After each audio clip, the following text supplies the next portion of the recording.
On this episode, we have AEW Dark Elevation with 5 matches that took place and other storylines that fit into the story.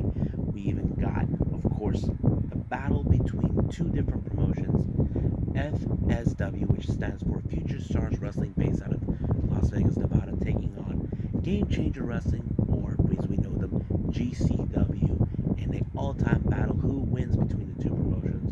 We even also going to go with Night 2 of Ring of Honor, Glory by Honor. I apologize for not able to see Night 1, but this will have to do. Also going to throw in a past event by Yoshi, a Japanese promotion involved in death matches. I'm talking about Pro Wrestling Freedoms. So let's get started with another episode of Deleted Wrestle Zone.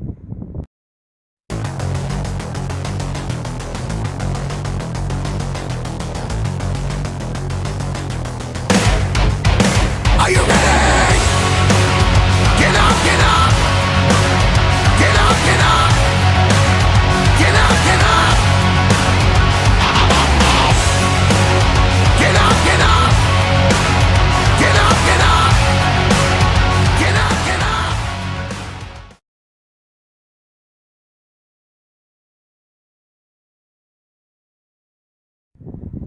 Welcome everybody to Deleted Wrestle Zone. All things that is pro wrestling with AEW, NXT, New Japan Pro Wrestling, Impact Wrestling, the National Wrestling Alliance, various promotions, wrestlers, matches, and championships. I am your host, Jay right here. So, before I begin reviewing AEW Dark Elevation, I want to say, man, the weekend is over. It was crazy enough. A lot of wrestling took place, not only with SummerSlam and also NXT TakeOver. We had GCW, we had the Ring of Honor stuff. I could blow my brains out for this, but however, I got some of it out of the way, and now I'm going to focus on this episode. So I think it's time for me to shut up and begin with what we're going to review first: AEW Dark Elevation. The opening match, we have Anthony Bowens of the Acclaim taking on Top Flight's Dante Martin. I have to say, this match was pretty interesting. A bit of psychology involved, as you know. Anthony Bowens was attacking Dante Martin on his shoulder, on his arm, because of the arm brace or the arm thing on him. It kind of fits into the play, but however, you cannot count out the abilities of Dante Martin as a high flyer. And of course, he pulled off the stunner to pin him, the 1, 2, 3. Even Eddie Kingston says, not even Stone Cold can do the same thing what he does. True, but a stunner's a stunner. Now, as you know, we have been seeing a bit of a rivalry in Dark, never Dynamite. We see the rivalry between Diamante and Big Swole escalating. Last time we witnessed Diamante was beating down on Julia Hart, and this time Big Swole and her are teaming up against Diamante, against the teaming of herself. Well, so basically she didn't know who, but she did state it at an interview that they were making a big mistake, but she did pick her partner, and surprise, surprise, I did not expect it. She picked Nyla Rose. So basically, she thinks that this will be excuse me, the opportunity to get rid of Big Swole once and for all. Next match, we got the Varsity Blondes. As always, fantastic, great tag team, taking on Warren Johnson and Zach Mason. It was a pretty good match. This is a pretty good warm-up, so it was already been foretold. We know that they're going to face against the Lucha Brothers in the AEW World Tag Team Eliminator. So this is more of a preview what we can see with them. However, it did end it with a great springboard lariat off by Brian Pillman Jr. and did an amazing cover I never seen really quickly that I've seen before. So he picked up the victory for the Blondes, and it was over right there. Now, this next match, the rivalry continues between HFO and Orange Cassidy and his buddies. We have, of course, TH2, Jack Evans, and Angelico teaming with the Blade, accompanied by the Bunny, taking on Wheeler awesome match. As you know, I always enjoyed Orange Cassidy's ability, how he can slow pace the whole thing, and of course, win the match for everyone. And it was his Superman punch that pulled it off. And 1, 2, 3, it is over. However, someone was not pleased with the loss, and it was none other than Big Money Mike, and he pulled off his little delete, thinking he's going to delete Orange Cassidy. We'll see what happens when we get there, when that match happens. Next match, we got Tay Conti taking on Braxton. I promise Braxton. Now, I wasn't too much hype on this one, but as you know, I love Tay Conti, what she can pull off. Very fun, very energetic, and you know she will always win her matches when it comes to facing people who are they book for their development, that sort of thing. But it plays out pretty well, as you know, Tay Conti always wins her matches. Now the main event, we got the Dark Order, Uno, 5, and Colt Cabana taking on all members of Death Triangle, Pac, Phoenix, and of course Penta. But however, they were being joined on ringside seat tickets by none other than Andrade, Chavo Guerrero, and the Interpreter, or let's just call him the Stooge. Basically, they're trying to prove a point that Pac has been holding him back. Now, this rivalry has been going on ever since Andrade called him out. But however, that's not the only problem that's been dealing. The Dark Order has been recently been dealing with dissension due to what happened to Hangman Adam Page, where Uno and Stu forbade the other members of Dark Order to intervene in this match. Now, the others believe it's messed up, so we don't know what could happen. I just hope things don't go badly for them to break up. But however, we could see that maybe there's a chance that Hangman could return and unite the Dark Order under his banner. Because I don't know if you guys saw Being the Elite, he put Dark Horse Production. Is he planning to change the name? I don't know. But however, between both sides of Dark Order, anything could happen. But we'll see. The Lucha Brothers be in the tag team eliminator. Could they beat the Varsity Blondes and prove once again that Andrade is nowhere near the same? But if they lose, Andrade will continue to make his point to say Pac has been holding him back. So we'll see what happens then. So we'll find out on Wednesday night.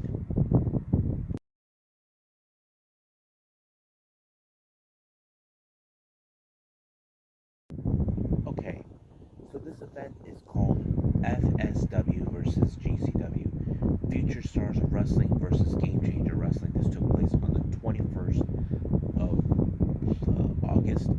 Now, if you guys are not familiarized with Future Stars of Wrestling, this is a promotion based out of Las Vegas, Nevada. I've seen many of my local friend wrestlers that wrestle down there, what was it, 2 years ago. But it's a pretty good, decent promotion, great arena that they have. So if you guys are not familiarized, check them out. So this is more of a collaboration between two different promotions, and it's really fun. So let's go with the first match of the night.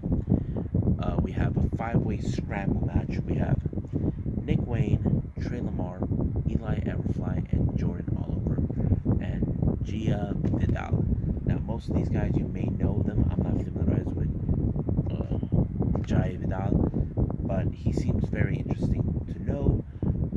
But it was him that made up the victory. I'm assuming he must be someone from the future the FSW roster. I'm not 100% sure if he is. Then it would make more sense to me. Next match we got Atticus Cougar taking on Remy Marcel. Remy, I'm assuming he's part of FSW, and we all know where Atticus Cougar is. He's GCW, despite the fact that he is 440. But it's even Atticus couldn't even put this guy down. He always tries to prove he's the far more better wrestler than everyone else that step in the ring with him. But this time, it did not go exactly as planned. Remy Marcel beat him fair and square to this match, making this 2-0 for FSW. Next match, we have a familiar face in WCW history, talking about Disco Inferno taking on the more freakish person, Effie.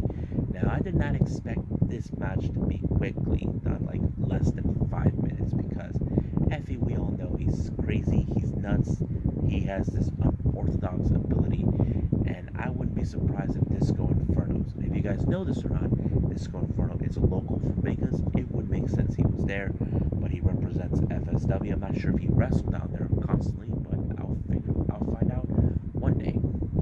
But it was a good match. Effie won as always. The next match we have, of course,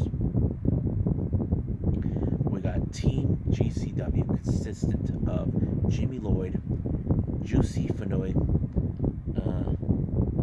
second gear crew members, Mans Warner and Matthew Just, taking on Team FSW, Tao Leona, Gregory Sharp, Jacob Austin Young, and of course Graves. Now this match, there's been implications. It turns out that Tao Leona is team with Juicy many times over. It could play out an advantage, but in so far it did allow for Toa to allow Team GCW to win the match. Now, does this mean he sides with them? No, I think he just looks out for his partner, because they would always have each other's back. And it plays out in that way. Next match, we got the women's match. We got Allie Katch versus Sandra Moon. Awesome match. Sandra Moon being much of the youngest in the roster. She is a well-developed wrestler. She shows a bit of aggressive, which is good, but however, she is nowhere near to match Allie Katch, and that's why she won her match. Then finally, we got Starboard Charlie versus Chris Bay. I have to say, everybody knows, if you guys know this or not, Chris Bay wrestled for FSW, which is good. He's like their prodigy or their golden boy, and they're proud of him that he is now in the exclusive invitation of Bullet Club as a member, and it's pretty good. And as you know, he faced a younger competitor like Starboard Charlie, who was a fantastic wrestler, with his biggest upset is defeating Chris Dickinson, but this time he has to face against the ultimate finesse in Chris Bay, and that's what happened. Chris Bay did win this match by pulling off the cutter on him, and boom, it's over. Now the next match is a much crazy match. We got Cutthroat Cody and Funny Bone taking on AJ Gray and Nick Gage. What a crazy match. Hardcore everywhere. Death match all the way. And it plays out in its perfectly hand. But however, who comes out on top? It just reveals it. Cutthroat Cody actually grew up watching Nick Gage, and now he is in the ring with the guy. He got pizza cutter on his face, but Cutthroat Cody and Funny Bone did not win their match. But what do I think about the event? Pretty awesome. I like it. I enjoyed it. No big deal. And hopefully there'll be more like this in the future. So let's keep moving forward.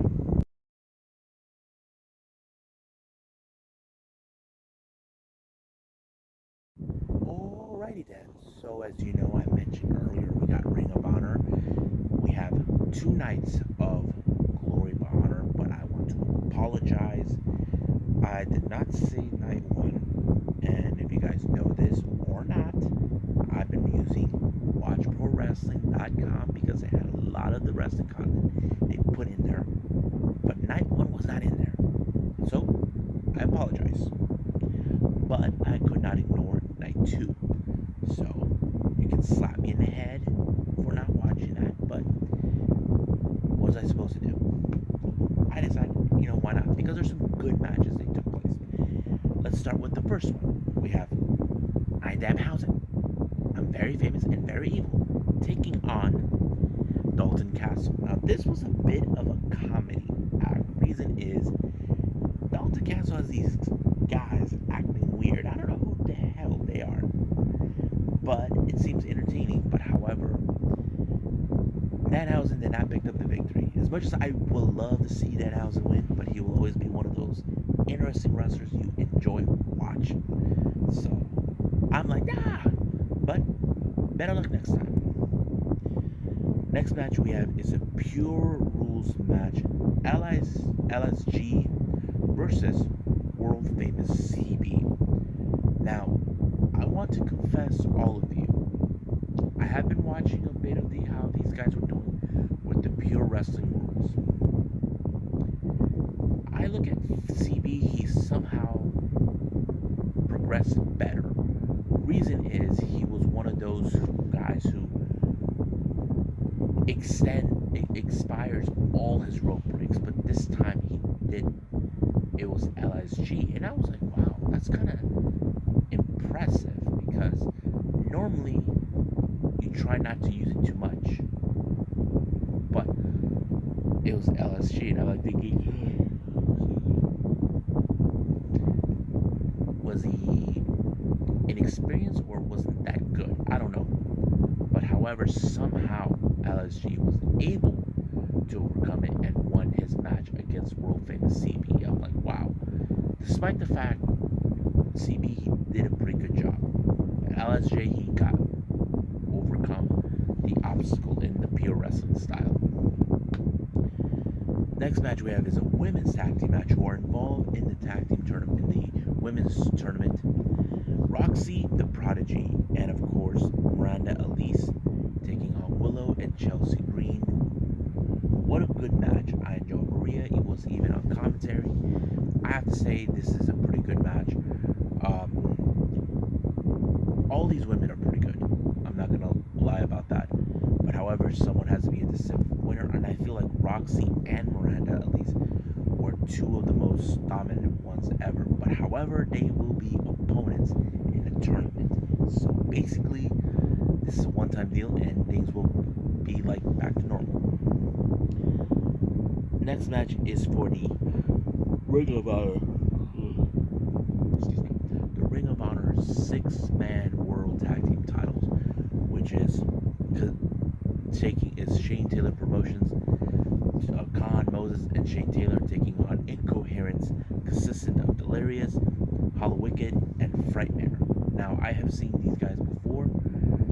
I was like, it was like a big reunion, I have to say. A pretty good match. I don't know much about Incoherence, but they really impressed me with their performance. They're really amazing. I gotta learn more about these guys.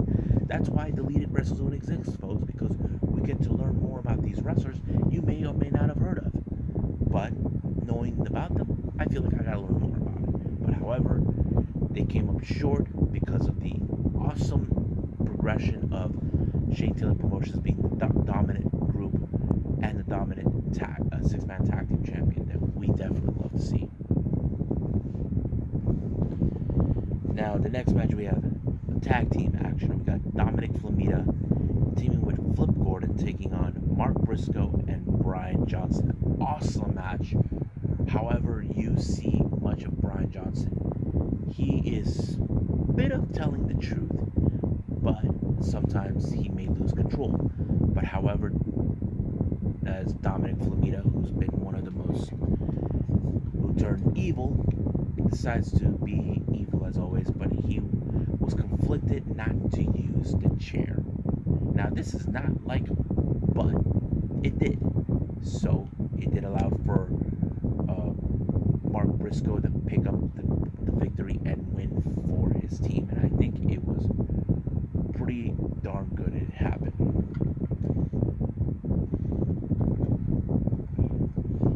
Next match, we got 8-man tag team match action. The Foundation, Tracy Williams, Rhett Titus, Jay Lethal, and Jonathan Gresham taking on all members of Violence Unlimited. Tony Devin, Chris Dickinson, Homicide, and Brody King.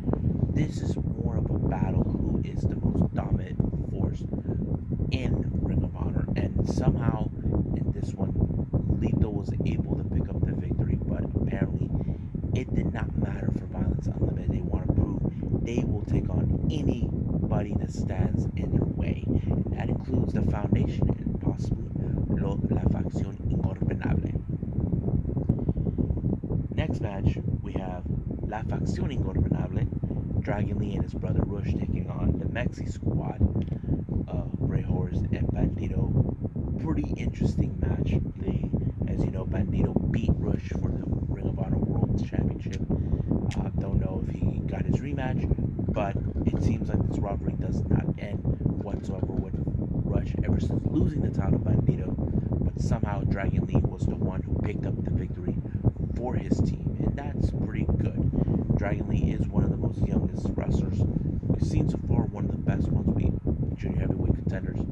Really awesome dude. I really enjoy watching his matches. Now the main event is a steel cage match between Vincent and his former friend Matt David. Now I knew right from the start that this match was going to end up being a trap because Righteous were going to show up one way or the other, and that's what happened. Matt Taven had a fight on his own because Vincent wants to prove a point that Matt Taven, he's a liar, and everybody says yes to him, and now he wants people to start saying no, and that's what exactly he's been looking for, to destroy him once and for all, or maybe kept this whole war between them forever. So we'll see what happens in the upcoming Ring of Honor events. Hopefully I'll try to catch up as much as I can or follow it again. I haven't been following it that much recently, but we'll see what happens.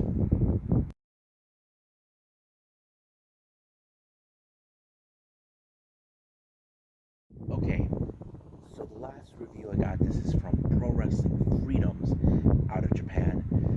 They only had 5 matches in their venue, took place in Shinkiba First Ring on the 18th of June, which is not too long ago, it was only a month ago, and this will be the last one I'll be doing for a while because there's no other Freedom events that they officially posted on Watch Pro Wrestling, which is good. At least I catch up with that. So the first match is a singles competition. We have Daiju Wakamatsu taking on Tatsuhito Takawa, who I've seen on Real Japan Pro Wrestling. He seems more like an old school wrestler, but sometimes old school wrestling helps out. I have to say it was a pretty good, more of a traditional style of wrestling, which was very amazing. No hardcore stuff, but it was Tatsuhito won this match by pinfall, and he gave this guy what's his name, Wakamatsu, his respect, that he put on a very good performance. The next match is a 6-man tag team match. We have Dragon Libre teaming with Braham Gen and Braham Kai taking on Alejandro, Kengo, and Yuya Suzuki. Now, the Brahmins have been nothing but problems. They like to stir things up, like to bring in outside toys to help them, and that's what they've been doing. And of course, it was Brown K, who won the match, but I don't know what he said, particularly when they won the match.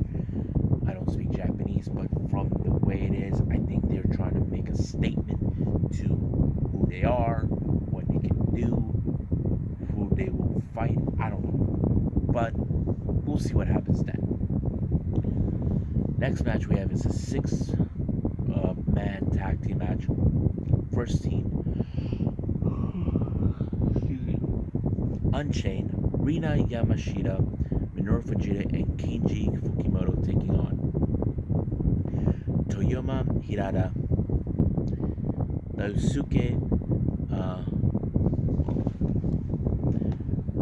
Masaoka, and Mammoth Sasaki. It's a brutal match as anything. Now, Rina's the only female in this match, but she could hold her own. But somehow Mammoth was able to pick up an amazing victory for his team, and showing he is still one of the most best wrestlers in Pro Wrestling Freedoms. The next match is called the Double Hellboard Death Match between Kamui and Masaki Takeda. I knew that Kamui was going to attack him right from the start because he did the same thing with Brother K, with one of the Brown guys, and it kind of fits in his pattern. But however, He has this unorthodox way, but it did not work for him when it came to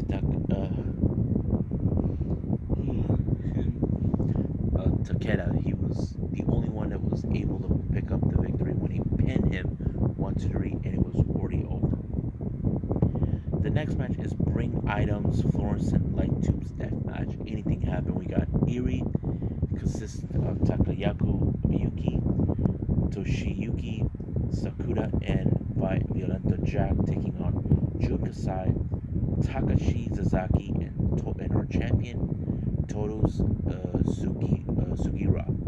It's one of those matches where Eri wants to prove they are the most dominant faction in Pro Wrestling Freedoms, that they are the ones that will take possession of everything that happens in there. But however, this time it did not end in their favor. It ended badly, allowing for what's his name, Toto Segura, who actually picked up the victory for his team, and of course the other members, Eri, ran off to the hills.